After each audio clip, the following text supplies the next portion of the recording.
Percy enjoyed working in the yard. Edward had taught him well, and he kept the trucks and coaches in good order. His cheerful nature was a welcome change from the yard's bad atmosphere. As Percy was shunting, he saw Thomas arrive with Annie and Clarabel. He didn't take much notice, but when the guard's whistle blew, he was surprised to see Thomas backing the train down the branch line. When he next saw Thomas, the little green engine was most inquisitive.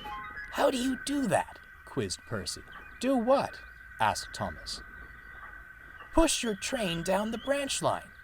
Your driver can't possibly see what's coming." Now, Thomas is a unique engine. Thanks to special rods and connectors, he can be driven from Clarabel's cab. This means he can stay at one end of his train for both journeys. "Oh," Thomas smirked. "Well, not every engine can do it. You need certain experience." "I'll bet I could do it," Percy bubbled. "I doubt it," scoffed Thomas. "You're just not special like I am." He left the station, chuckling to himself. "Not special indeed," fumed Percy.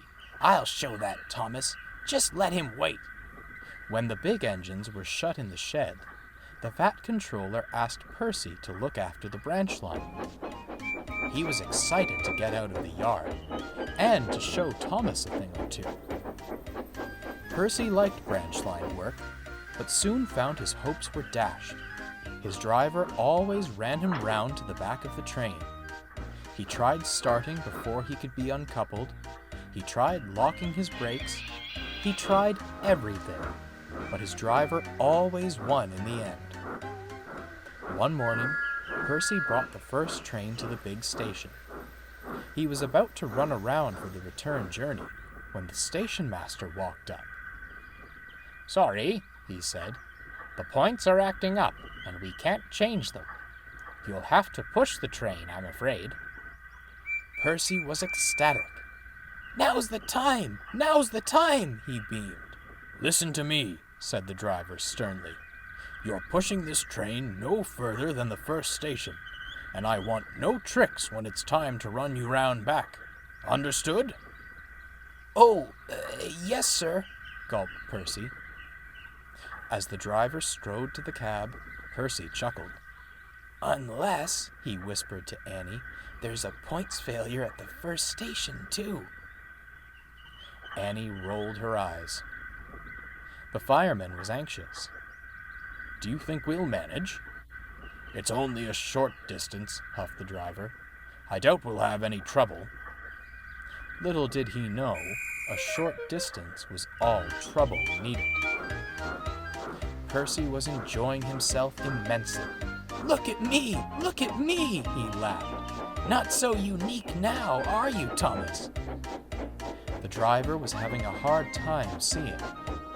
The guard kept watching Clarabel, but Percy bumped about so much that he spilled tea on his uniform. "Bother," he fumed, and went searching for a rag. That's when trouble appeared. A lorry had stalled on the level crossing. Bertie sat waiting, annoyed by the delay. "Come on," he honked impatiently. "I've got places to be." The driver grunted as he continued working on the lorry's engine.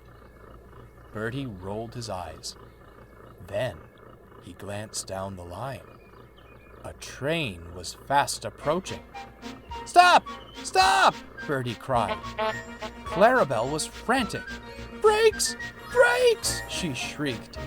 The guard, turning his attention back to the rails, scrambled to the lever. He leaned out a window and blew his whistle furiously. Percy's brakes came on at once. He put all his effort into stopping and shut his eyes in horror. When Percy opened his eyes, he'd finally halted. Clarabel's buffers were mere inches from the crossing gates. "What's the matter with you engines?" scolded Bertie. "You might have hurt your passengers." Percy was ashamed. I only wanted to show Thomas I was a special engine. The driver was perplexed.